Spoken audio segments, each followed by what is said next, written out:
voy a cargar voy a subir otra guía de lectura, sí, sobre otros temas nuevos, pero no quisiera avanzar sin terminar de revisar algunos puntos que quedaron, me parece, de los textos que ya leyeron, de los que ya trabajaron, para ver si estaban claros, ¿no? Estuvimos viendo el conocimiento científico, sus características, me parece que eso está más o menos claro, el concepto de conocimiento, en qué sentido entenderlo, en qué sentido asumirlo, ¿sí? Esto que decíamos del conocimiento como forma de relación con la realidad y bueno, las características que tiene ese conocimiento particular o ese universo acotado que es el del universo del conocimiento científico y qué características tiene ese conocimiento.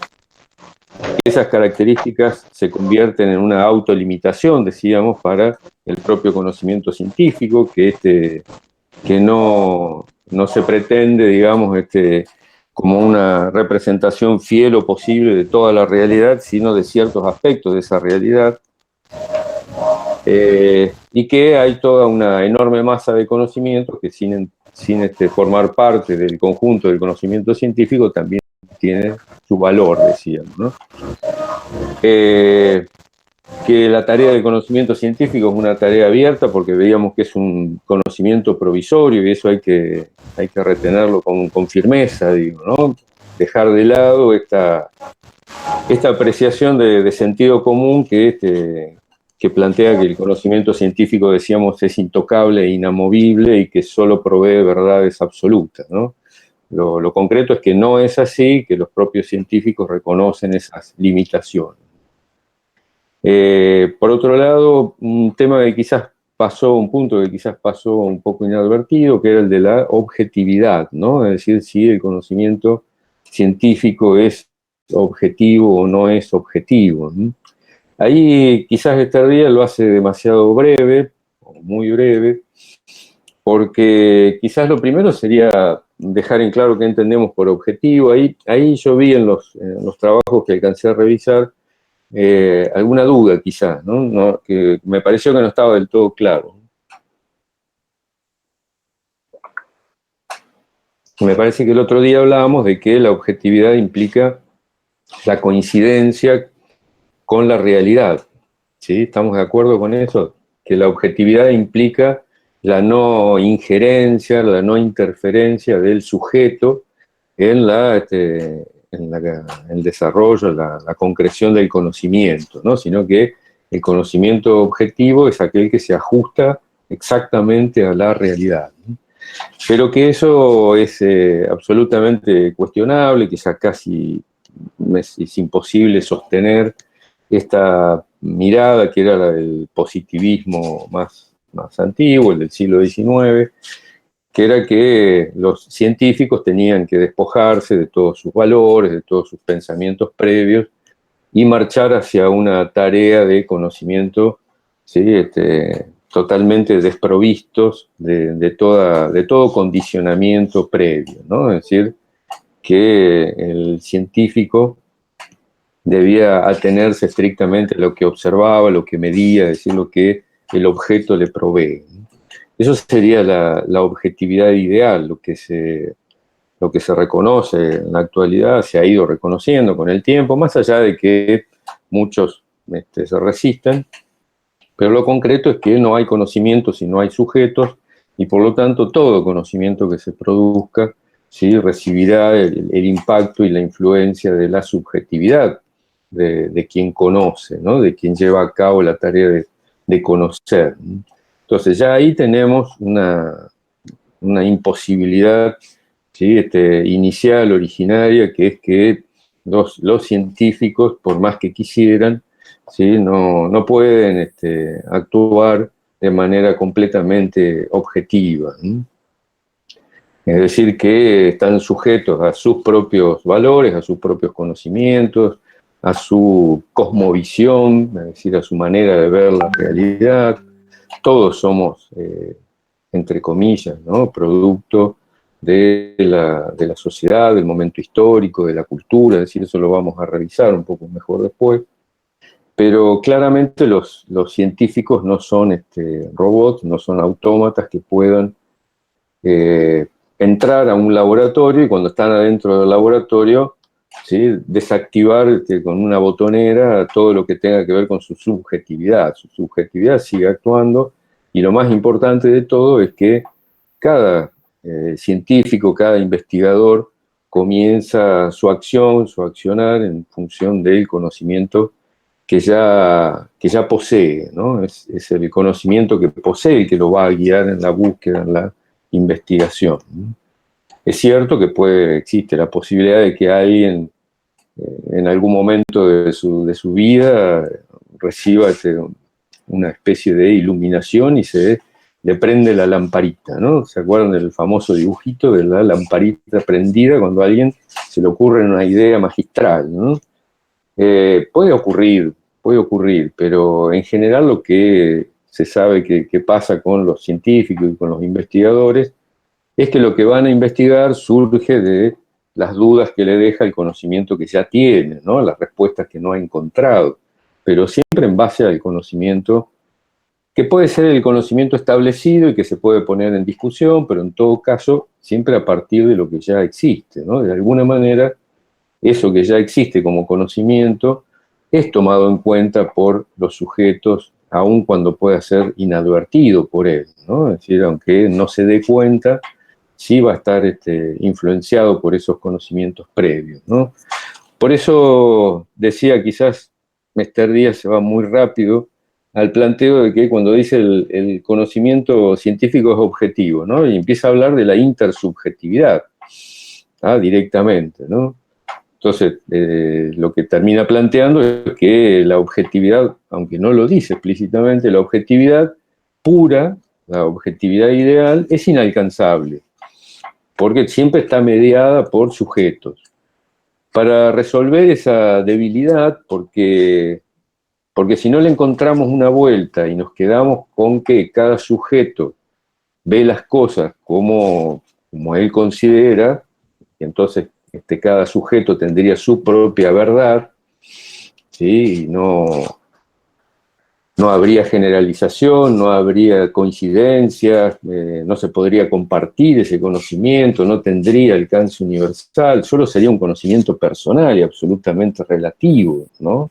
Entonces, para no caer en ese relativismo extremo, lo que ha ocurrido es que, digamos, casi también sin buscarlo definidamente, pero que se fue dando a lo largo del tiempo, los científicos han ido formando una comunidad, ¿no? Y esa comunidad lo que hace es compartir los conocimientos y, como veíamos entre las características, criticarlo, ¿sí? Revisarlo, volver a recorrer los mismos caminos metodológicos, tratar de verificar y de comprobar si todos obtienen el mismo resultado o si es algo parecido. Es decir, la acción de varios sujetos para consolidar el conocimiento, ¿no? Es decir, la acción que se da entre varios sujetos, es decir, la intersubjetividad, es la que nos acercaría a la objetividad. La intersubjetividad, que es lo único que existe, ¿no? Es decir, no tenemos otra cosa más que sujetos actuando en el conocimiento. Entonces, la interacción entre muchos sujetos, es decir, la intersubjetividad, es lo que nos permite acercarnos lo máximo posible a la objetividad. Cuanta más intersubjetividad podamos poner en marcha, es decir, cuantos más sujetos intervengan en el control, en la crítica de un conocimiento dado, ese conocimiento se acercará a la objetividad. La objetividad, entonces, es inalcanzable, pero sigue siendo el ideal o la meta buscada. ¿Qué quiero decir con esto? Que los científicos, y por esto se exponen a la crítica y al debate, los científicos, ¿sí?, jamás se van a quedar con un conocimiento obtenido personalmente y preservado de toda crítica. Eso no es conocimiento científico. Si no se expone a la crítica, por eso es la característica que tiene, no va a llegar a ser un conocimiento válido científicamente. ¿Estamos de acuerdo? Entonces, no se puede alcanzar la objetividad aun cuando siempre se la esté buscando. Como no las podemos encontrar personalmente, la buscamos en la interacción, en la intercomunicación y el trabajo conjunto con otros sujetos. La crítica y el control. La crítica y el control de parte de muchos sujetos nos acerca a la objetividad. No sé si se entiende, ¿no? Pero si partimos de la idea de que siempre el sujeto va a estar presente, influenciado por sus conocimientos previos, por sus creencias, por sus valores, por todo lo que implica una personalidad, una persona en acción, la única manera que tenemos de disminuir o de reducir el peso de todo eso que el sujeto trae es que lo expongamos, ¿sí?, a la vista de otros sujetos, ¿no? Entonces que entrecrucemos muchas, entre comillas, verdades parciales para tratar de lograr la mejor verdad posible, ¿no? La mejor verdad alcanzable en ese trabajo conjunto, ¿no?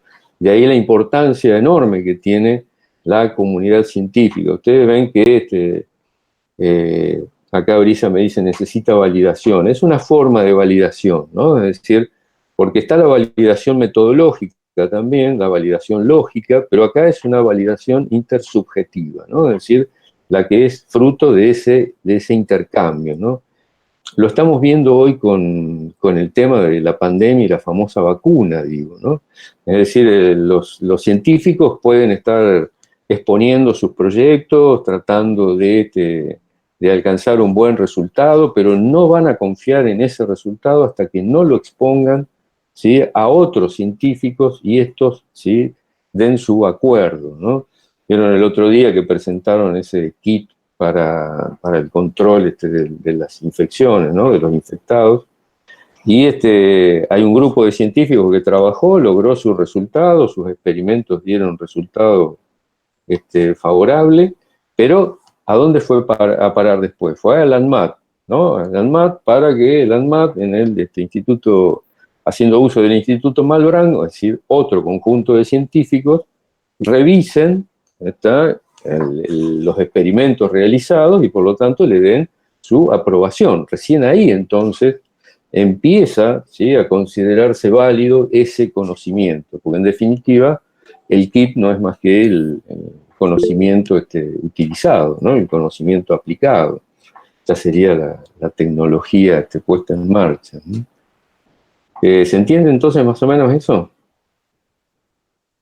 ¿Alguien quiere opinar algo? Acá César dice, o sea, no se está utilizando. ¿A qué te referís, César? No entendí. César, ¿anda por ahí?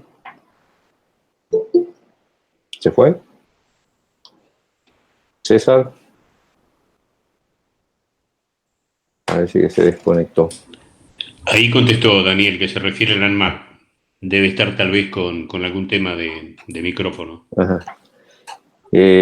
Bueno. No funciona, ahí dice que no funciona el audio, por eso no contesta. Pero se refería al ANMAT, está en el chat, Daniel. Sí, no se está utilizando todavía de la manera en que se piensa utilizarlo, de manera masiva, porque bueno, todavía falta producirlo, ¿no? Pero sí ya tiene la aprobación del ANMAT, ¿no? Ya pasó por el ANMAT, y por eso digo, ¿qué es el ANMAT? El ANMAT, más allá de los nombres, de la organización, es otro grupo de científicos, ¿sí? A eso me refiero, ¿no?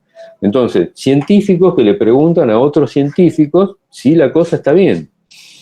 A pesar de que el primer grupo, que es un grupo ya conformado por dos instituciones, con gente de dos instituciones, del CONICET y de un laboratorio privado, es decir, ya en ese primer momento, dos grupos de científicos trabajando, ¿sí?, acordadamente, ¿no? Entonces, lo que hacen unos es controlado por los otros, pero aún así, aun cuando ya hay intersubjetividad en el mismo origen, ¿sí?, de la tarea, del conocimiento, se lo sigue exponiendo a la crítica, ¿no? Hoy gran parte de eso está estandarizado en cuanto a que, bueno, si algún medicamento quiere ser comercializado, tiene que tener la aprobación de determinados organismos, es decir, ya está establecido. Pero a los científicos no siempre les alcanza con eso, ¿no? Es decir, más allá de que la ANMAT haya aprobado, o una institución en Estados Unidos muy famosa que es la FDA, que es la que aprueba los medicamentos, los alimentos, es decir, que controla toda la comercialización, o mejor dicho, la aceptabilidad de medicamentos o de alimentos y de muchos otros productos, son organismos oficiales, ¿no? Organismos nacionales que permiten que esos productos se distribuyan en determinado país, ¿no? En determinado territorio. Pero los científicos en sí mismos, ellos mismos, conforman una comunidad que trasciende a esos organismos. Entonces, esa intersubjetividad, desde el punto de vista de los científicos, tiene alcance mundial, ¿no? Es decir, las publicaciones científicas son conocidas en todo el mundo. También lo hemos escuchado mucho en estos días, que los chinos están trabajando con una cosa, que los norteamericanos con otra, que los argentinos con otra, es decir, cada uno, porque lo concreto es que nos enteramos de todo eso y los científicos lo saben mucho mejor que nosotros todavía, ¿no? Es decir, los científicos argentinos saben lo que los chinos están haciendo. Quizás algunas cosas las oculten, puede ser, si tiene algún valor estratégico, militar o lo que fuera, puede ser que algunas actividades sean ocultas, ¿no? Pero en general la comunidad científica lo que intenta hacer es exponer sus experimentos, sus resultados en publicaciones que tienen alcance mundial y que son revisadas por científicos de todo el mundo, ¿no? Entonces, es esa comunidad científica la que provee esa intersubjetividad, ¿no? Convengamos que esa intersubjetividad de la que hablamos tiene que tener una base común, ¿no? En cuanto a ciertos conocimientos aceptados, cierto lenguaje utilizado. Esto que decía Esther Díaz, ¿se acuerdan de que el idioma de la ciencia es el inglés? ¿Sí? ¿Se acuerdan de esa parte?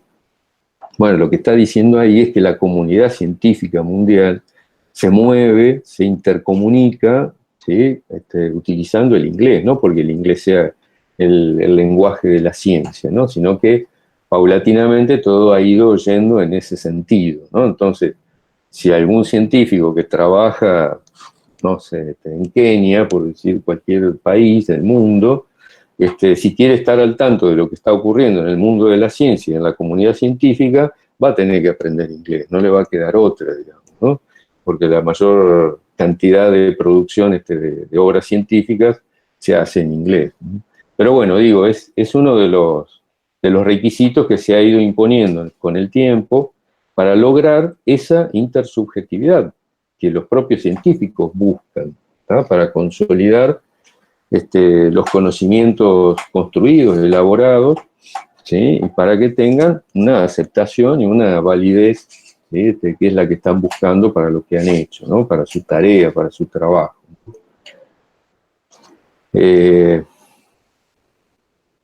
Ajá, bueno, vale, no hay problema. Acá me avisa Alina Ricci que está con el nombre del hijo. Sí, a veces admito que me confundo un poco con los nombres porque lo que yo veo son los nombres que tienen seguramente los mails de ustedes, ¿no? Entonces a veces me encuentro un poco descolocado, ¿no? Bien. ¿Estamos claros con eso entonces? ¿Está claro lo de la intersubjetividad? Sí. Sí, sí. Me parece importante porque esto quizás sea una de las claves más relevantes dentro, sobre todo, de las ciencias sociales, ¿no? Donde la objetividad es más difícil todavía. Entonces, la intersubjetividad se convierte casi en un valor en sí misma, ¿no? Por no decir de la validación absoluta de un conocimiento de las ciencias sociales, pero cobra una importancia incluso mayor también, ¿no? Bueno, dejando entonces esto, otro de los puntos que quedaba ahí dando vueltas, que parece que no conversamos, era qué es la epistemología, aun cuando esto no le va a cambiar la vida a nadie, sí tener noticia de qué se trata, ¿no? ¿Alguien se atreve y me dice qué es la epistemología? Siempre yendo más allá de lo que aparece escrito, qué es lo que han comprendido de eso, ¿no? Así que, ¿qué se entendió, ¿no? Sí, Osvaldo. Como concepto Esto, como concepto, lo que yo entendí es que es el estudio de las distintas maneras de aprendizaje que tienen los humanos, Ajá, digamos, como un concepto general. Después, por supuesto, estarán todas las teorías sobre el aprendizaje habidas y por haber comprendidas dentro de la epistemología. ajá. A ver, ¿qué dicen los demás? Yo entendí que era como una rama de la filosofía, Una rama de la filosofía, sí, es que cierto. estudia el conocimiento y cómo se llega a él. Bien, el conocimiento. Sí, Osvaldo, ¿vos te referías a lo mismo? Porque decías aprendizaje, no conocimiento. Sí, sí, conocimiento, sí, Conocimiento, ¿no? sí, Bien, sí, para usar la misma palabra, sí. exacto, exacto. Sí, me decías entonces, Cintia, sí, que que el conocimiento y cómo, a través de qué métodos, herramientas, instrumentos se llega a él. Eso es lo bien, que yo interpreté. ¿alguna otra opinión por ahí? A ver qué han escrito acá.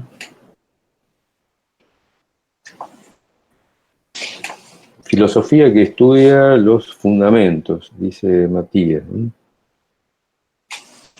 Escucho más, quiero más opiniones, más versiones. O me quedo que no entendieron nada, entonces, ¿no? Que respondieron y no entendieron nada. No importa si está correcto o no está correcto, ¿no? Lo que quiero es que saquemos a flor lo que han entendido, ¿no? Lo que han comprendido. A ver, acá No sé, el epistemólogo no es el que reflexiona sobre las teorías científicas. sí, hay algo de eso, sí.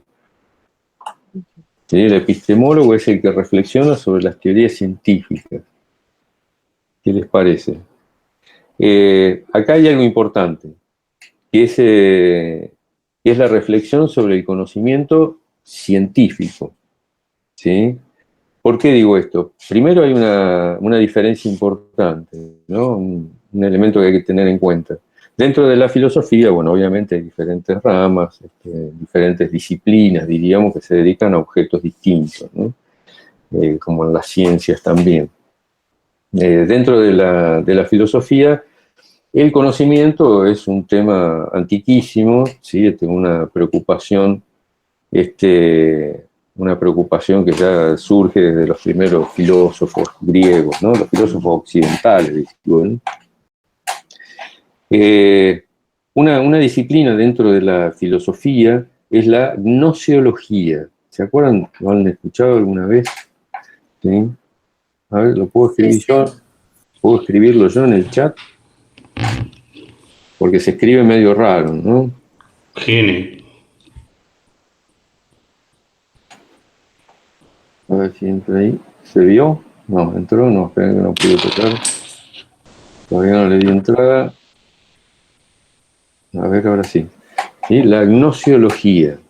¿Está? Esa es la disciplina dentro de la filosofía que estudia el conocimiento en general, el conocimiento humano en general.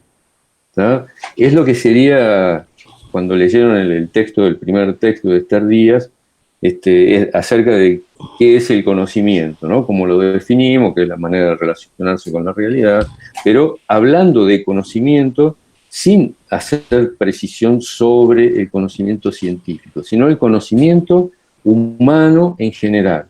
Ese conocimiento humano en general, sin distinciones, es objeto de análisis, de reflexión de la gnoseología, ¿sí?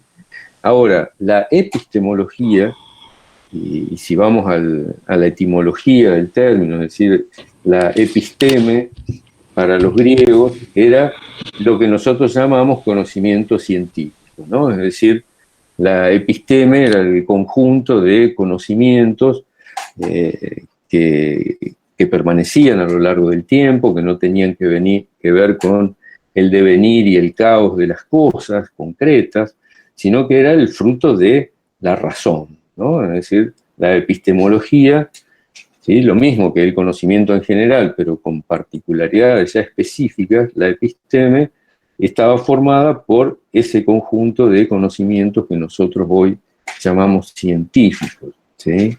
Por eso la epistemología es una disciplina dentro de la filosofía para algunos, para otros es una ciencia más aparte. Esas discusiones a veces tienen sentido, la mayoría de las veces no demasiado, pero la cuestión que la epistemología entonces es una disciplina de conocimiento que estudia la manera en que se construye, que se desarrolla, que se elabora el conocimiento científico. Como dice por ahí, y que me parece que es bastante ilustrativo Esther Díaz, es que así como en el arte tenemos a los artistas por un lado, y tenemos por otro lado a los críticos del arte, los críticos del arte son los que van a decir, fulanito trabaja de tal manera, utiliza tal técnica, no sé, se destaca por cierto detalle o cierta mirada. Esa es la tarea del crítico del arte. El artista hace, ¿sí? El crítico del arte no es el que va a decir, esto está bien y esto está mal. ¿Se entiende? Lo que el artista hace, lo hizo el artista. Se terminó, no hay discusión respecto a eso. ¿Me siguen hasta ahí? El crítico del arte dará, en ese caso, una opinión con cierto fundamento, podrá decir algo respecto a la manera de trabajar del artista, pero no sobre la obra en sí. ¿Estamos de acuerdo hasta ahí? La similitud es prácticamente exacta, ¿no? Es decir, en la ciencia tenemos a los científicos que serían los artistas. Los científicos hacen, investigan, van al laboratorio, averiguan, miden, observan, utilizarán el método que mejor les parezca, ¿sí? El que más les convenga.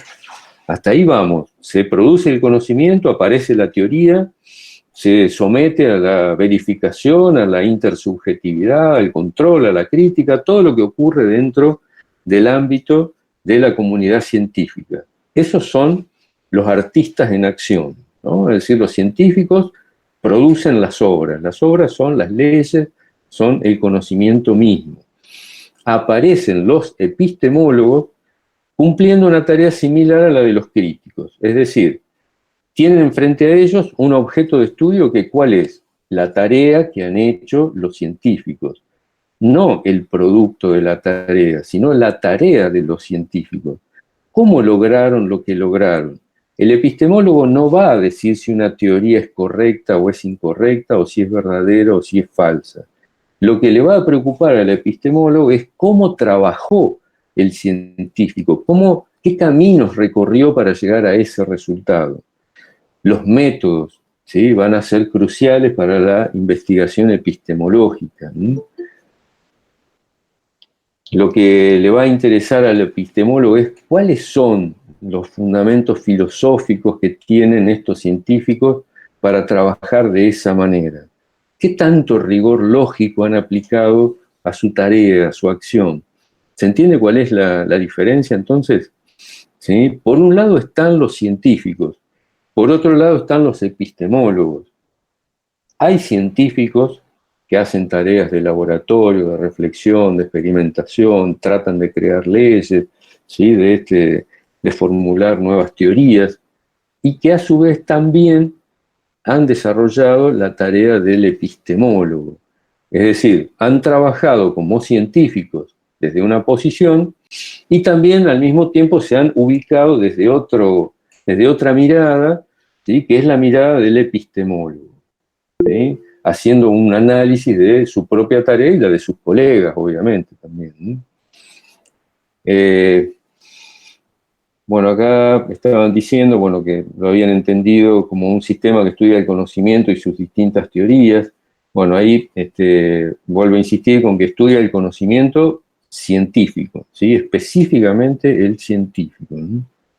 Después Florencia dice, los epistemólogos critican los procesos de los científicos. Sí, los procesos serían lo que yo decía, las tareas, ¿no? Es decir, de qué manera llegan a los resultados, ¿no? Qué camino toman, qué camino recorren, qué tan estrictamente aplican los principios lógicos o no, y cuáles son sus fundamentos.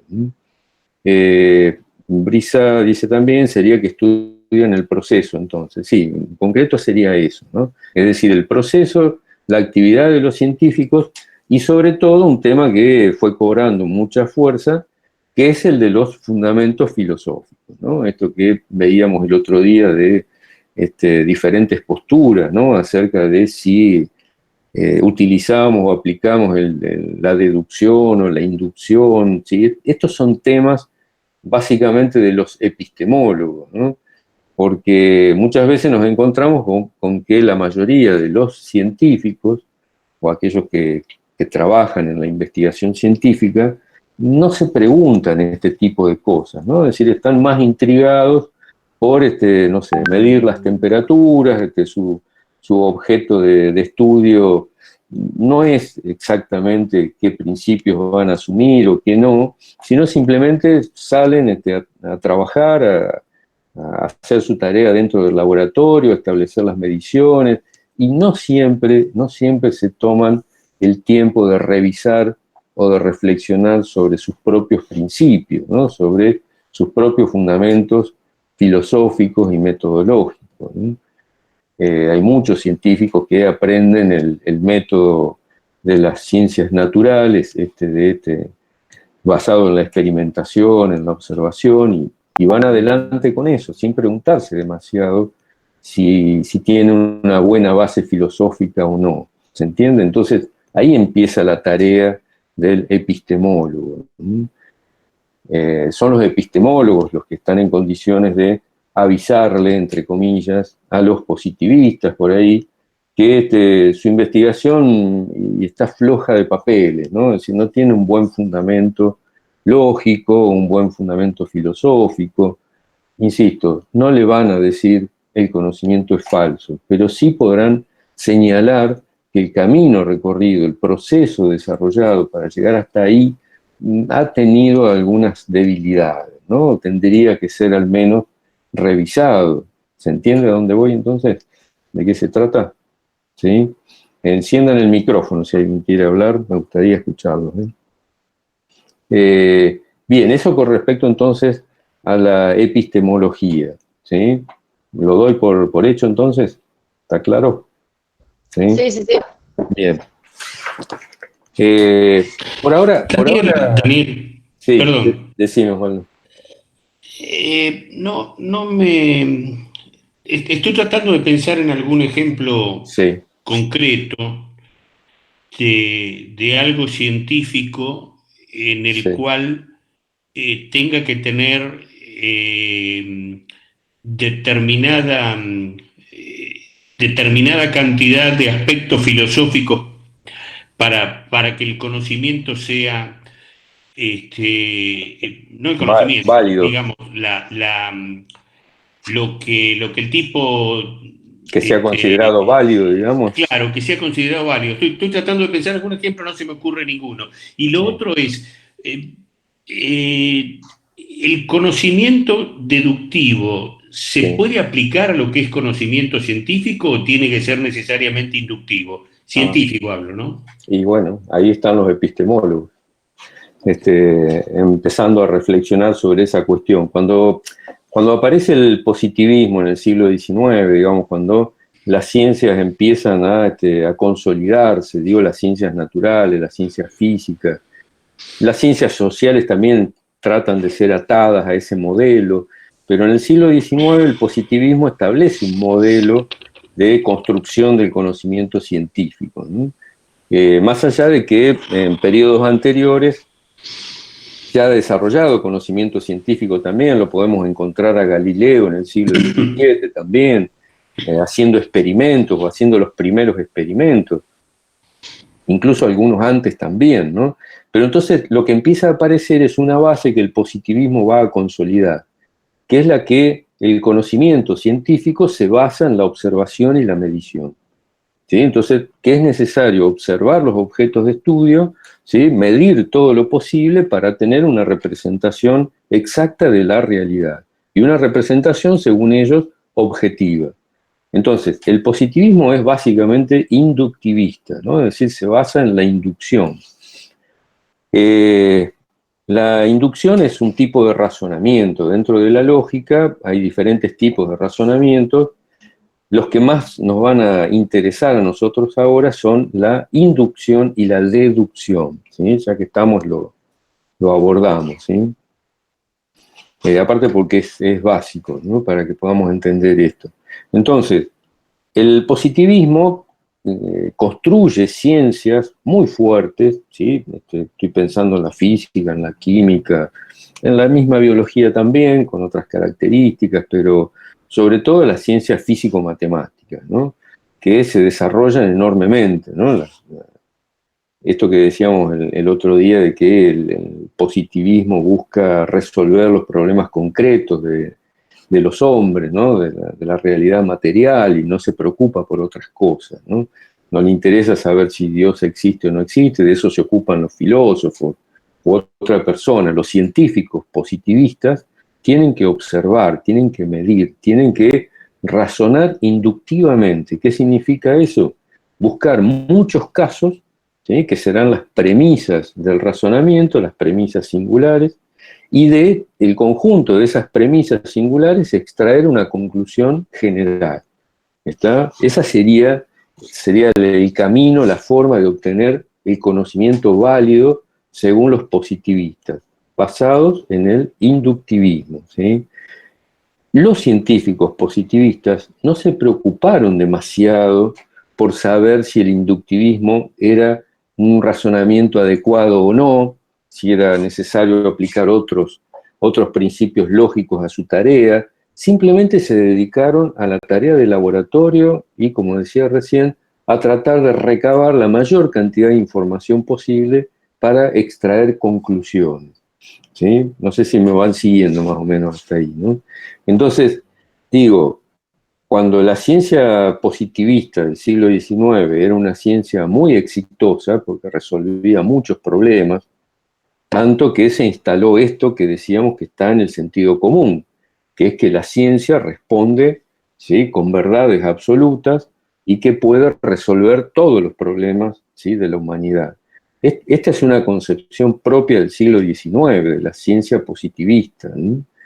Esos científicos positivistas del siglo XIX no admitían ni les preocupaba para nada ninguna discusión de tipo filosófica sobre lo que hacían, ¿sí? Ellos medían lo que hacían en función de los resultados que obtenían.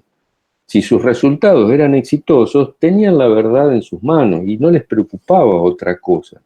¿Se entiende? No establecieron un mecanismo de autorreflexión sobre la manera en que hacían su tarea. ¿Me siguieron hasta ahí? ¿Estamos de acuerdo? ¿Se entiende lo que digo? Sí, Tal, sí. tal como los Sí, sí. artistas simplemente se dedicaron a hacer, ¿sí? Si la cosa funcionaba, era la verdad. Listo, a otra cosa. Pasemos a otro problema, ya está. ¿Se entiende? La cuestión es que históricamente, ¿qué ocurre? Que llegamos al final del siglo XIX y comienzo del XX y nos encontramos con que la ciencia positivista, ¿sí? Esa enorme masa de conocimiento que ha provisto a la humanidad, no impidió que se produjera la Primera Guerra Mundial, por ejemplo, ¿no? Que todavía no estuvieran resueltos problemas de mortandad por hambre o por enfermedad, pero sobre todo que se pusiera en crisis con la Gran Guerra ese concepto de progreso indefinido al cual debería llevar la ciencia, ¿sí? Según ellos, la ciencia era el camino para lograr un progreso indefinido para los seres humanos y que iba a tener como resultado la felicidad de todos por igual, ¿sí? Y que la base de esto era ese conocimiento que ellos estaban construyendo. Todo eso entra en crisis cuando resulta que esa línea de progreso, que debía ser indefinida y ascendente, se quiebra rotundamente en la Primera Guerra Mundial. Es decir, en esa línea continua ascendente, que era el progreso positivista, el progreso material de la humanidad, resulta que aparece un hecho que echa por tierra absolutamente todo esto. Fíjense también que, más grave todavía, durante esa guerra, durante esa Primera Guerra, la ciencia, esa ciencia positivista, jugó un papel fundamental. Inventó aviones, inventó submarinos, inventó gases tóxicos, todos elementos altamente destructivos. Y entonces, ¿dónde estaba el progreso que prometía la ciencia positiva? ¿Sí? ¿Se entiende a dónde voy? Ese concepto, esa mirada del mundo, que era la de los positivistas, que despreciaban la filosofía, despreciaban lo metafísico, solo les interesaba lo concreto, lo medible, lo observable, que según ellos era la fórmula para mejorar la vida de todos indefinidamente, se derrumba, ¿sí?, prácticamente con la guerra y con la destrucción, ¿sí? Parece que ese progreso indefinido trae mezclado con él otras cosas que no son del todo deseables, ¿sabe?, que son muy repudiables. ¿Estamos de acuerdo? Al ocurrir esta crisis, y no solo la de la Primera Guerra, que deja esto en duda, sino la crisis de 1929, la Segunda Guerra Mundial, ¿está? Entonces la sociedad occidental queda pasmada frente a esto, a ese nivel de destrucción, y ¿dónde está la ciencia? ¿Qué pasó con el progreso, no? ¿A dónde fue a parar todo esto? Empiezan los replanteos, empieza la revisión, empieza la tarea de ver qué es lo que está funcionando mal y por qué está funcionando mal, por qué no está dando los resultados esperados. Entonces la investigación y la reflexión se empiezan a enfocar en la tarea, ¿sí?, de los científicos, y ahí aparecen los epistemólogos. ¿Estamos de acuerdo hasta ahí? No sé si voy respondiendo lo que decías, Osvaldo, ¿no? Decime. O que me diga el gato. Sí, ¿no? Lo que estoy tratando de relacionar es, sí, por qué, si fueron los descubrimientos científicos los que llevaron la guerra o fueron otros temas alejados de la ciencia. Claro, no es que produce la guerra, ¿no? Es decir, no es que la ciencia produzca la guerra, sino que se demostró que la aplicación de la ciencia podía derivar también en la destrucción y no solo en el progreso, ¿no? Es decir, que encerraba alguna, no digo una trampa, pero sí que contenía alguna falla, porque, insisto, el planteo era que la ciencia tenía resultados beneficiosos para la humanidad completa, ¿se entiende? Entonces, esos beneficios estaban, porque se veían, estaba el ferrocarril, estaban los barcos más rápidos, estaba el frigorífico, es decir, había montones de creaciones hechas a partir de la ciencia positiva. Eran innumerables para la época. Por eso la sociedad del siglo XIX estaba convencida de que estaba en el camino hacia el progreso infinito, ¿sí? Pero resulta que después aparece en el camino una utilización de esa misma ciencia en manos absolutamente irresponsables, por supuesto, una mala utilización, pero en definitiva utilización posible porque permitió la invención de armamentos cada vez más destructivos. ¿Se entiende? Entonces, quedó confuso si la ciencia era absolutamente favorable o no, qué era lo que estaba pasando, ¿no? Por eso empiezan los cuestionamientos. No es que por esta razón se abandona completamente la ciencia. Entra en una fase de crítica, ¿sí?, y de revisión de algunas de sus acciones, ¿no?, y de sus maneras de actuar, de sus procedimientos y de sus principios filosóficos. Entre esos principios filosóficos, digo, porque más allá de que no quisieran aceptarlo, decir que se estaba en camino a un progreso infinito es plantear un principio filosófico, en definitiva, ¿no? Porque se podría discutir si eso era favorable o no era favorable, si era necesario o no. Era como una mirada utópica que tenían los científicos de esa época, que pensaban que con la ciencia todo iba a ser mejor, y no, o sea, la ciencia es una herramienta más, se puede usar tanto para inventar una vacuna que le salve la vida a millones, como para crear una bomba atómica. Sí, y aparece el tema de la comparación con el martillo, digamos, ¿no? El martillo es una herramienta extraordinaria si la usamos para clavar clavos, pero es un arma destructiva si la usamos para romper cabezas, ¿no? Entonces, bueno, la ciencia se parece a esto, digamos. Pero lo concreto es que se derrumba el mito acerca de la pureza de esa ciencia, ¿no?, de su valor en sí misma, sino que puede distorsionarse, ¿no? Es decir, puede ser utilizada como fue utilizada y como sigue siendo utilizada. Como la crítica de Frankenstein, que hacía la autora de Frankenstein en esa época del siglo XIX, al progreso de la ciencia indeterminado y sin límites. Exactamente, ¿no? Es decir, esa confianza ciega en la ciencia, que era lo que existía, por eso insisto en eso, ¿no? Es decir, había una fe ciega en que la ciencia iba a proveer ese progreso indefinido, ¿no? Hasta incluso pensar, como decía Comte, ¿no? El fundador del positivismo, que las sociedades tenían que ser manejadas por los científicos, porque una vez que tuvieran los conocimientos científicos, las sociedades iban a poder ser manejadas de una manera positiva, ¿no? Y que iba a llegar entonces la felicidad para todos, que la felicidad pasaba por poseer el conocimiento científico, ¿no? ¿Sí? Insisto, no ha provisto la felicidad absoluta, ha permitido en algunos casos males mayores, ¿sí? Que los que hubieran ocurrido sin ciencia, pero es una combinación, obviamente, ¿no? Es decir, tiene sus contradicciones, tiene sus cosas positivas, indudablemente, como decíamos, y aparecen estas que son fruto de una utilización distorsionada. Es difícil encontrar científicos que estén de acuerdo con que sus inventos o sus descubrimientos sean utilizados para la destrucción. Pero bueno, es lo que ha ocurrido efectivamente, digo, ¿no? En la realidad eso es lo que encontramos, ¿no? Lo que quiero decir, no se trata de una acusación hacia los científicos culpándolos por la guerra, digamos, ¿no? Pero sí es cierto que algunos científicos sufrieron mucho cuando vieron que sus inventos o sus descubrimientos eran utilizados de esa manera, digamos, ¿no? Algunos estaban arrepentidos de haber hecho su trabajo, hubieran preferido no haber descubierto nada, ¿no? Entre ellos algunos de los que trabajaron con la fisión nuclear y ese tipo de cosas, ¿no? Muchos otros también, ¿no? Pero bueno, ¿a dónde iba todo esto? Estábamos hablando del Sí, inductivismo, el deductivismo sí, y sí, acerca de la ausencia de reflexión o autorreflexión sobre la tarea realizada, ¿no? La tarea desarrollada y sus implicancias filosóficas, ¿no?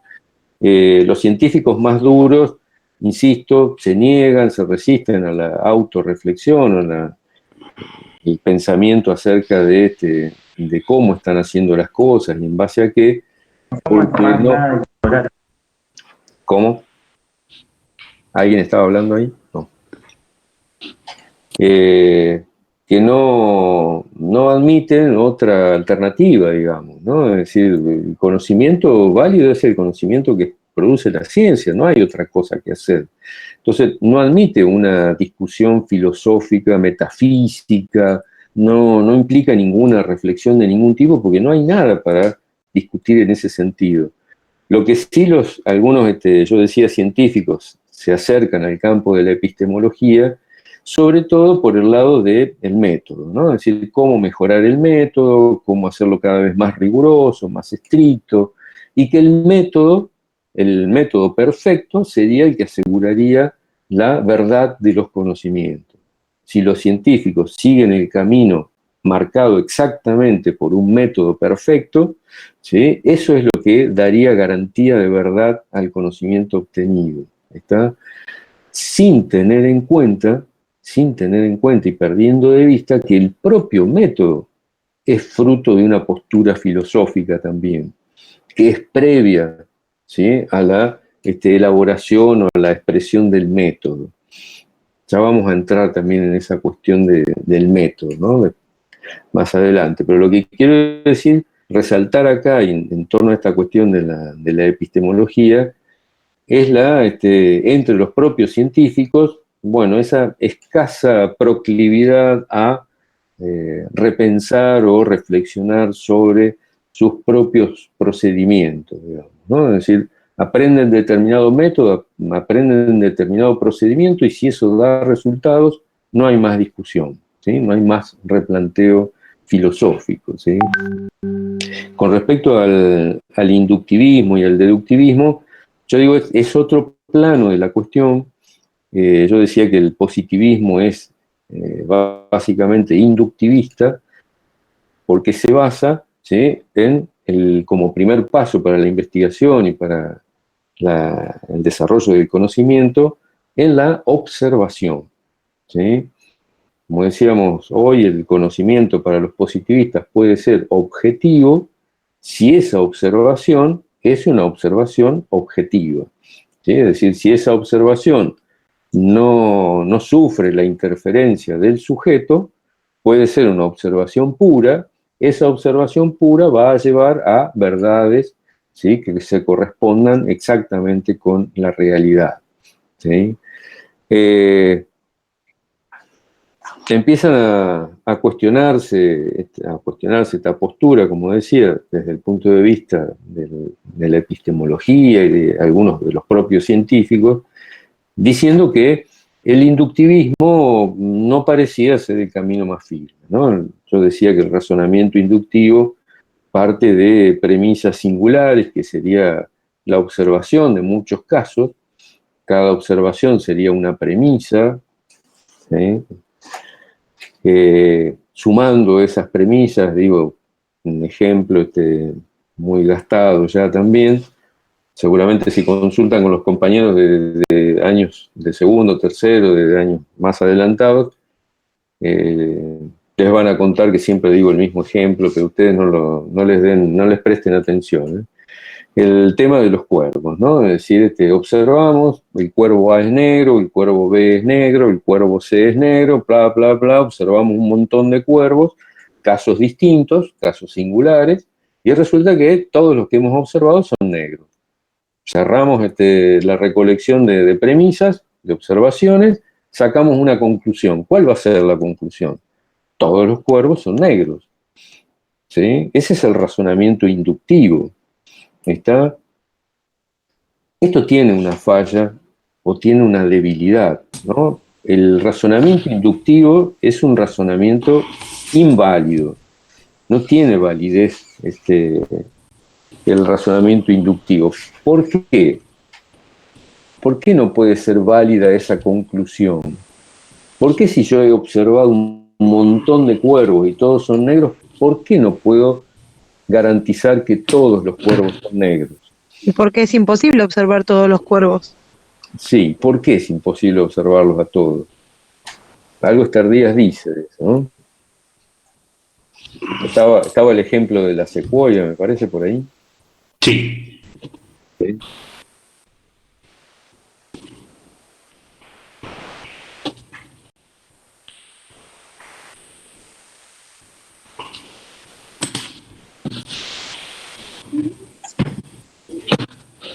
Bueno, supongamos que desarrollamos un instrumento de observación, que inundamos el mundo de drones, ¿no? Y los mandamos a observar a todos los cuervos existentes, ¿sí? Bueno, acá Federico agrega, ¿no? No podemos verlos, aun cuando viéramos todos los cuervos presentes, no podemos verlos del futuro, no podemos verlos del pasado, no podemos saber exactamente si hubo uno blanco y se murió y no lo vimos, ¿sí?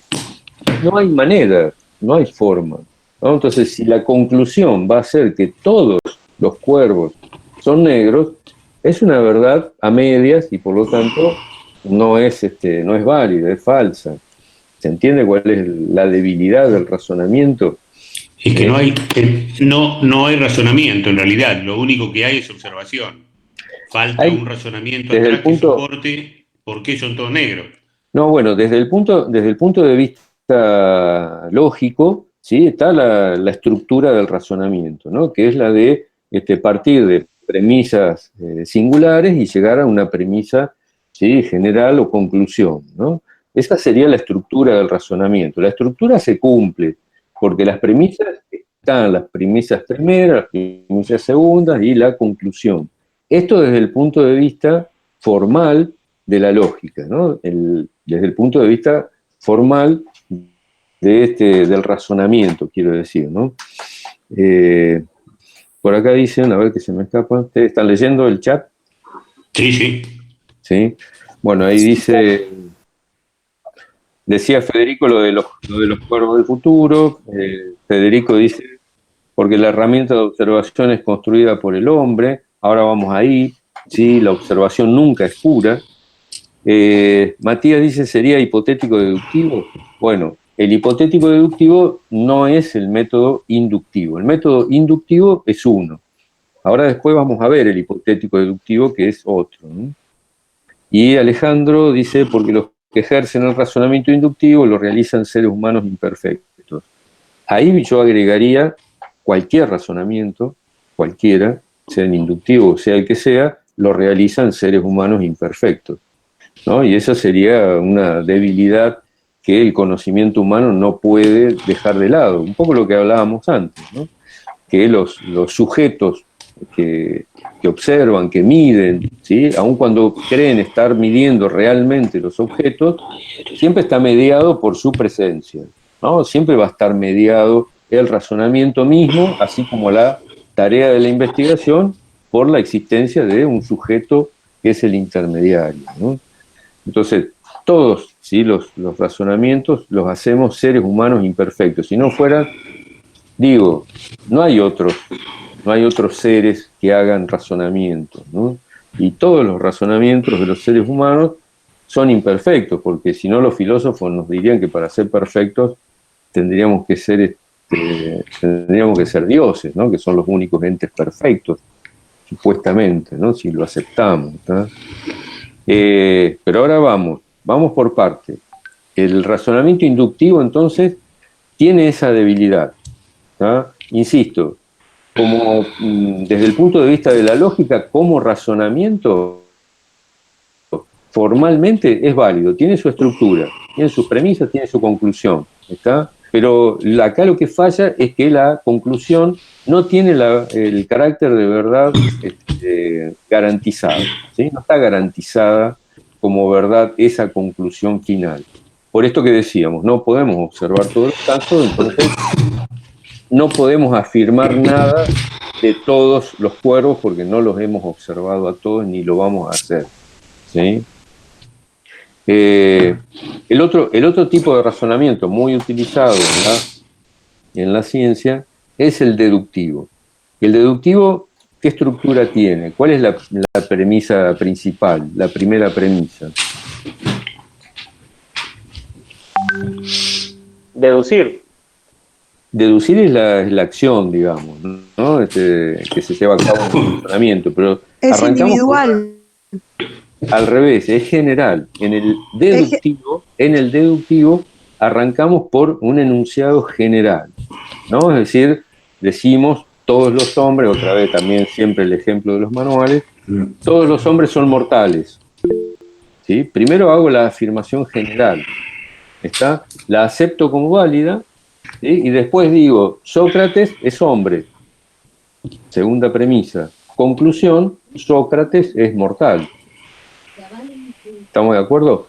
Primera premisa, todos los hombres son mortales. Segunda premisa, Sócrates, y ahora voy al caso concreto, es hombre.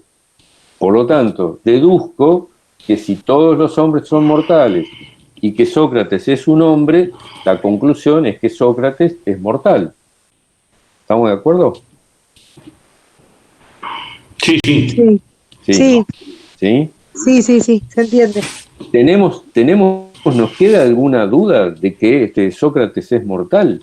No, porque Sócrates está dentro de todos los hombres, ¿no? Es un hombre más. Y como ya hemos afirmado y hemos aceptado la premisa general, que es que todos los hombres son mortales, la conclusión tiene garantizada, ¿sí?, su verdad. ¿Se entiende? Sí, entiendo. Veo algunos gestos de duda por ahí, ¿eh? Por supuesto que estarán pensando, ¿sí?, ¿de dónde salió lo de que todos los hombres son mortales? ¿De dónde salió eso? ¿Sí? Es una premisa general ya establecida. ¿Está? Esa no se pone en discusión, porque si esa se pone en discusión, entonces no podemos hacer el razonamiento deductivo. Tenemos que arrancar con un enunciado general ya aceptado, lo que sería una ley. ¿Sí? Digo, voy a la física. Todos los gases se expanden con el calor. ¿Sí? Ley general. ¿Ah? Voy a la premisa segunda y digo, no sé, el cloro es un gas. El cloro es un gas. Voy al caso particular. Conclusión, el cloro se expande con el calor. El calor. ¿Estamos de acuerdo? ¿Sí? ¿Se entendió? Todos los gases se expanden con el calor o al calentarlo. Digo después, el cloro es un gas. Conclusión, el cloro se expande cuando lo caliento.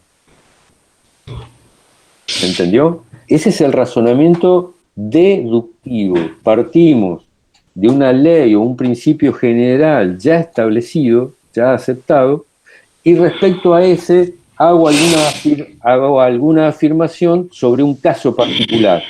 Y eso me permite confirmar una característica de ese caso particular.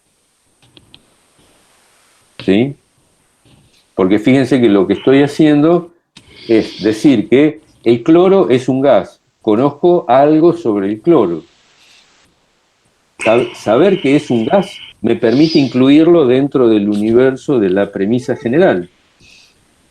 Y por lo tanto lo que voy a extraer como conclusión es agregarle al cloro, ya sé que es un gas, y le voy a aclarar entonces que se va a expandir cuando lo caliente. ¿Se entendió? ¿Sí? Y acá, si se fijan con atención, encontramos dos cosas. En el razonamiento inductivo, nosotros lo que estamos haciendo es crear o agregar conocimiento. ¿Por qué? Porque yo parto de todas las observaciones, ¿sí? Tengo la información de que una cierta cantidad de cuervos son negros, pero agrego información en mi conocimiento porque digo que todos son negros. ¿Se entiende? Es algo que yo no conocía. Yo solo conocía el color de algunos cuervos, pero agrego un conocimiento y digo son todos negros. ¿Se entendió? Agrego conocimiento. Quédense con eso por ahora. En cambio, en el deductivo, yo no estoy agregando nada, simplemente estoy precisando conocimiento para casos singulares. ¿Sí? Como dice Celeste, del conocimiento ya adquirido. Es decir, yo ya tengo un conocimiento que es el principio general.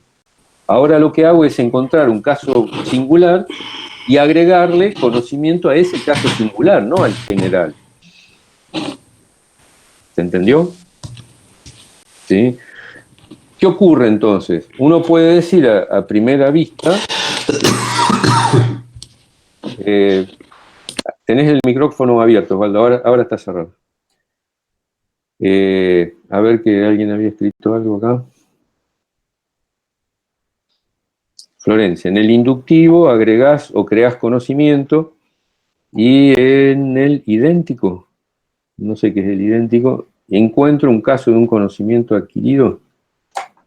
Explícate un poquito más, Florencia, o habla si querés, abrí el micrófono y contanos. Florencia, ¿estás por ahí? No. Bueno, decía entonces, en el conocimiento... Ahí estás. Sí, era. Se me apretó cualquier cosa en el teclado. Te das cuenta, nosotros estamos filosofando de la ciencia y nos confundimos de botón, ¿viste? No vamos a ningún lado. Es imposible, así. Dale. Que era, en el inductivo agregás o creás un conocimiento y en el deductivo agregás un caso a un conocimiento ya adquirido. Sí, porque fíjense, ¿no? Insisto, cuando yo digo que todos los cuervos son negros, no estoy extrayendo ese conocimiento exactamente así de los casos que tengo observados, porque no sería ese el resultado. ¿Se entiende? Entonces, al afirmar esa conclusión general, estoy agregando conocimiento, lo estoy creando. Estoy afirmando algo que no conocía, porque lo único que conocía eran los casos de los cuervos, nada más. Entonces ahora le estoy agregando, ¿sí? Le estoy dando amplitud, le estoy dando validez universal a ese conocimiento, que era un conocimiento parcial. ¿Sí? ¿Se entiende? ¿Estamos de acuerdo? Entonces, el razonamiento inductivo es muy útil para agregar conocimiento nuevo. En cambio, el deductivo solo me permite moverme dentro del terreno de lo ya conocido. Porque, insisto, si yo ya tengo el principio, la premisa general, el principio general universal, puedo extraer características de los casos particulares, pero no voy a estar agregando nada al conocimiento que ya tenía. ¿Sí? ¿Se entiende? Por supuesto que, supongamos que, como siguiendo el ejemplo que yo decía, ¿no? Todos los gases al calentarse se expanden. Bueno, yo me encuentro en la realidad con un caso concreto, que es el del cloro. Tengo el cloro frente a mí. ¿Qué puedo saber del cloro? Lo único que sé es que es un gas, ¿no? Y yo necesito hacer algo con el cloro, ¿no? Cualquier cosa que quiera.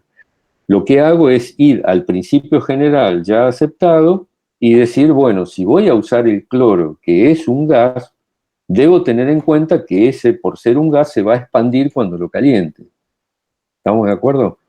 Yo solo tenía el cloro y sabía que era un gas, pero ahora, a través de la deducción puedo saber que se va a expandir con el calor.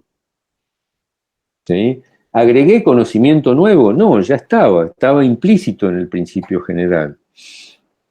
El problema era que yo no lo sabía exactamente para el caso del cloro. ¿Estamos de acuerdo?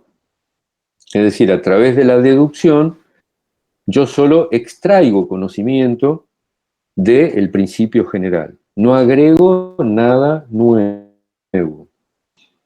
¿Sí? Entonces, si nos basáramos solamente en deducción, tendríamos que tener todos los principios generales ya establecidos, y no podríamos agregar conocimiento nuevo. Sí estaríamos seguros del conocimiento que obtenemos, porque al ser el cloro un gas, no hay ninguna duda de que se va a expandir cuando lo caliente, porque la verdad ya está en el principio general el conocimiento. O sea que para construir o para elaborar un conocimiento científico, ¿se puede partir del método inductivo o no? Y gran problema, sí.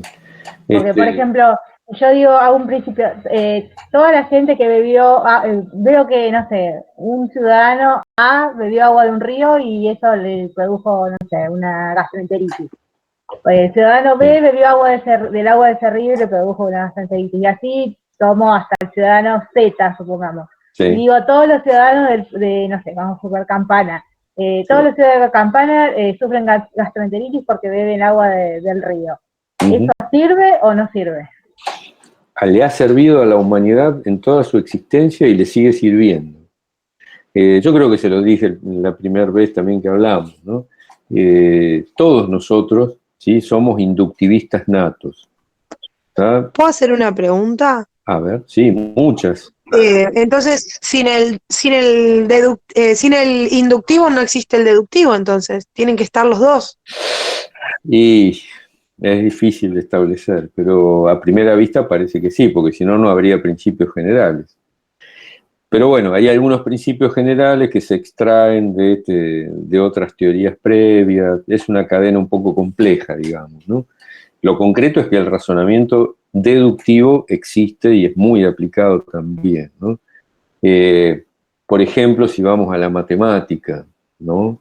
Es decir, hay algunos principios generales establecidos que no son discutidos y que a partir de ahí se pueden deducir un montón de cuestiones que son muy importantes también y que tienen una gran utilidad, ¿no?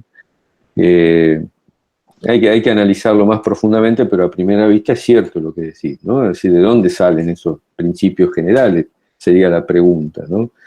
¿Quién los proveyó? ¿De dónde los sacó? ¿No? Y bueno, eso es una complicación también. Pero volvemos sobre algo que mencionabas también y que mencionaban los compañeros por otro lado, ¿no? Que tiene que ver con el éxito y la utilidad, ¿no? Por eso hay filósofos utilitarios también y que dicen que lo verdadero y lo válido es lo que es útil simplemente, ¿no? Y que entonces si tiene éxito ya está, no necesitamos discutir ninguna otra cosa, ¿no? Pero bueno, la cuestión es que podemos avanzar si seguimos reflexionando. El razonamiento inductivo, ¿sí?, nos sirve permanentemente a todos nosotros porque no caminamos por la vida, ¿sí?, provisto de leyes generales acerca de toda la realidad, ¿sí? Lo que nosotros podemos experimentar, tal como es la experiencia de todos los científicos también, es observar, ver, ¿sí?, medir casos singulares. No podemos hacer otra cosa. Nuestro cerebro no da para otra cosa más que para eso, ¿sí? El cerebro humano, quiero decir, no puede percibir más que casos singulares, casos concretos. A partir de ahí puede hacer lo que quiera, pero lo concreto es eso. Lo real es que solo podemos observar casos singulares. ¿Está? Entonces, nosotros en nuestra vida nos encontramos con situaciones que se reiteran, ¿no? Entonces, no sé, este martes tenemos esta clase virtual a 18 horas de integración areal de primera historia, ciclo 2020. La tuvimos el martes pasado también de 18 a 19:30. El martes que viene vamos a tener también, y alguien podrá decir, bueno, todos los martes de 18 a 19:30 hay clase de integración areal. Y se va a mover en función de eso. Va a venir el martes siguiente, va a prender la computadora y se va a conectar y quiere encontrar la clase de integración areal de primero de historia. ¿Sí? ¿Cuál es la razón para que la encuentre? ¿Cuál es la justificación para que encienda su computadora y espere encontrarla? Y el simple hecho de que ya lo hizo un montón de veces antes. ¿Sí? Digo, sí, no sé, los propios bebés, ¿no? Tienen hambre, lloran, les dan una mamadera, ¿no? Queda satisfecho. La próxima vez que tiene hambre, llora, ¿sí? Le dan la mamadera, queda satisfecho. ¿Y qué es lo que va aprendiendo? ¿No? Es decir, ¿qué es lo que va adquiriendo como conocimiento? Que cuando tenga hambre tiene que llorar y que cuando llore va a estar la mamadera para darle de comer. ¿Sí? Pero es fruto de su experiencia singular, de su experiencia personal. ¿Está? Entonces, estamos preparados para eso, para aceptar que las cosas van a ocurrir por el simple hecho de que ya vienen ocurriendo.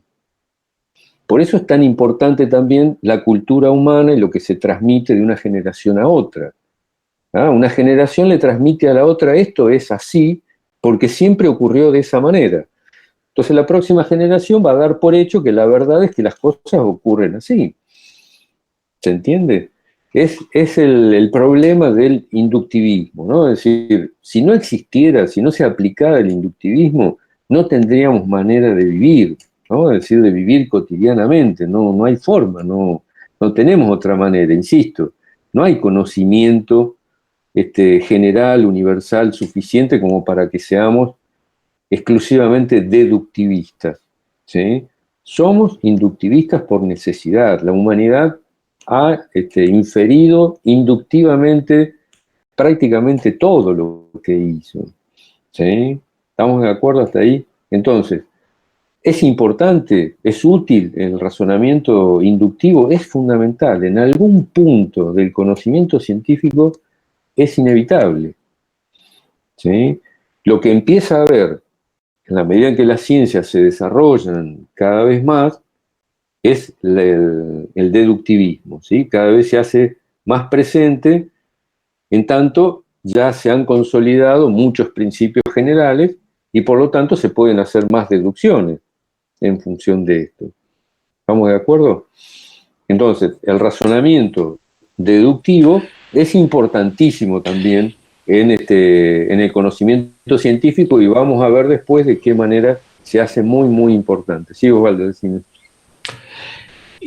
¿Hay algún método más aparte del inductivo y el deductivo? ¿O son, bueno, y por Mira, supuesto estará la combinación, como siempre, pero lo que vamos a ver que nos interesa, sobre todo por las ciencias sociales, son el método inductivista y el método hipotético deductivo que alguien por ahí ya mencionaba, ¿no? Que son los más empleados en las ciencias sociales. Ahora, en otras ciencias, de las llamadas ciencias duras, sobre todo, han aparecido otros métodos, el método axiomático, por ejemplo, que es muy utilizado en matemática, por ejemplo, que es establecer ciertos principios y a partir de ahí hacer toda una estructura deductiva, ¿sí? Para lograr ciertos conocimientos, ¿no? Hay otros métodos, generalmente son combinaciones de estos, de alguna manera hay en el camino inducción y deducción, puede variar en cuánta importancia se le da a un aspecto y al otro, es decir, cómo se combinan, pero en el fondo de la cuestión va a haber ciertas operaciones lógicas que son aplicadas por todas las ciencias en definitiva, más allá del método que emplee cada una de ellas, ¿no? Vamos a ver si llegamos a poder leer un texto que es de Ciro Cardoso, que plantea esta cuestión de si hay un único método científico o no, y su respuesta es esta, ¿no? Es decir, todas las ciencias comparten una base común, ¿no? Es decir, un estilo de acción que es la de utilizar ciertos principios lógicos elementales, ¿no? Todos los científicos, sea cual sea el método que usen, aplican el razonamiento inductivo y el razonamiento deductivo, ¿sí? Aplican el análisis y aplican la síntesis, ¿no? Entonces hay una serie bastante acotada de principios lógicos que todas las ciencias utilizan, emplean. Ahora, desde esa base común, que podríamos decir es un único método científico en este sentido general, después cada una de las disciplinas de conocimiento, sea la historia, sea la sociología, sea la física, sea la química o la que sea, cada una de las disciplinas de conocimiento construye su propio método, sus propios procedimientos, pero no hay duda de que todos esos procedimientos van a contener algunos o todos de estos principios u operaciones lógicas básicas, ¿no? Entonces dice Cardoso, ¿hay un único método científico? Sí, como estrategia general básica es uno solo. Todos utilizan estas operaciones. Ahora, ¿va a hacer lo mismo lo que haga como método, que use como método el químico que el biólogo?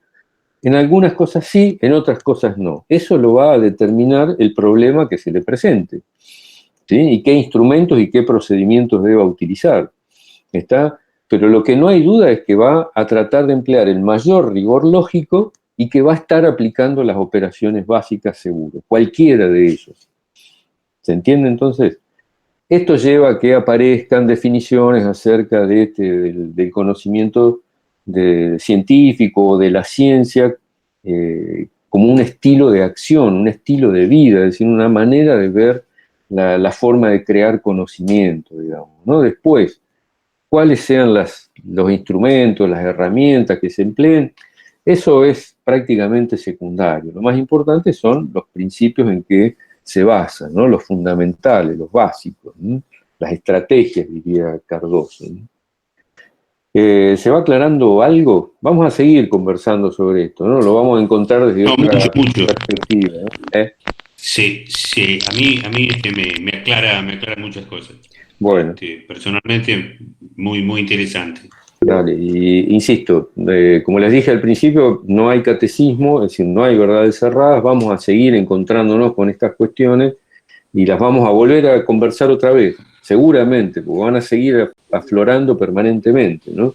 En situaciones, en diferentes situaciones, es muy posible que la conversación y el debate vayan a parar otra vez a esos fundamentos, ¿no? Y que volvamos a revisar, ¿no?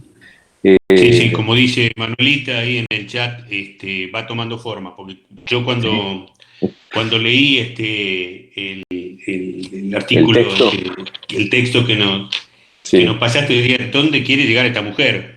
Bien. Le daba vuelta Bien, buena pregunta.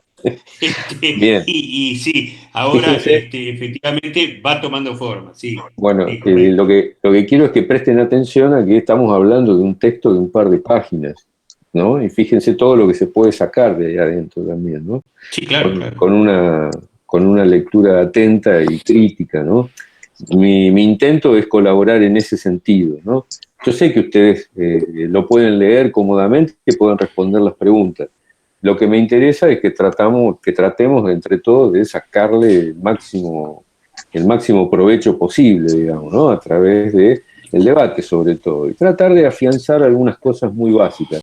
Insisto, los textos no son textos complejos, son textos bastante elementales para la cuestión, pero como yo les decía también en la primera clase, la intención de la materia es que no es que nos transformemos todos en epistemólogos, en científicos, sino que tengamos la mente abierta para reflexionar sobre algunas cuestiones, ¿no? Cuando leamos un texto, cuando veamos una investigación, cuando intentemos hacer una investigación como les va a tocar hacer. porque ustedes en la carrera después tienen que hacer seminarios de investigación, ¿no? Entonces, cuando los hagan, va a ser importante tener estos ladrillitos más o menos acomodados en los cimientos, ¿no? Para poder construir con mayor solidez, ¿sí? Ese es el intento, ¿no? Por eso a veces puede parecer, seguramente a más de uno le puede parecer que yo doy vueltas sobre lo mismo 1.000.000 de veces, ¿no? Pero en cada vuelta de esa que le damos es como que lo vamos confirmando y se va aclarando un poquito más, y en la medida que se aclara un poquito más, se lo van apropiando, ¿no? Es decir, se van adueñando de eso. Yo lo que quiero es que, aunque sea cosas básicas y que sean pocas, que queden firmes, ¿no? Es decir, que ustedes se lo apropien, eso es lo que me interesa, ¿no? Por eso creo que el texto tiene que ser un texto corto, con algunas cosas que podamos revisar, ¿sí? Entre todos con claridad, ¿no? Y que podamos, como decía recién, adueñarnos de esto, ¿no? Por eso les pido disculpas si parece que ruedo y ruedo sobre la misma cosa, porque sé que en cada vuelta va saliendo algo, ¿no? Y que va permitiendo afirmarlo, ¿no? Bueno, si les parece bien, entonces yo voy a cargar otro trabajo, ¿sí? Otra guía de lectura para seguir avanzando con las lecturas, más o menos en el camino que vamos llevando. Pero esto no quita que volvamos a conversar sobre lo que falte de los trabajos que ya están hechos, ¿sí? Insisto, quizás ahora con lo que conversamos, si vuelven a mirar el trabajo que hicieron, quizás encuentren algo para preguntar o averiguar. Aprovechemos todo el tiempo que podamos para aclarar cosas, ¿no? Para sacarnos dudas, ¿tá? Bien, les agradezco la paciencia, la presencia, el entusiasmo. Al contrario, la ha sido muy bueno, muy interesante. Y nos vemos entonces el miércoles que viene. Bueno. ¿Sí? Nos vemos el miércoles. Sí, sí. Listo. Sí. Chao, profe. Muchas gracias. Pasen bien. Chao, hasta luego. Buena semana. Chao, igualmente. Que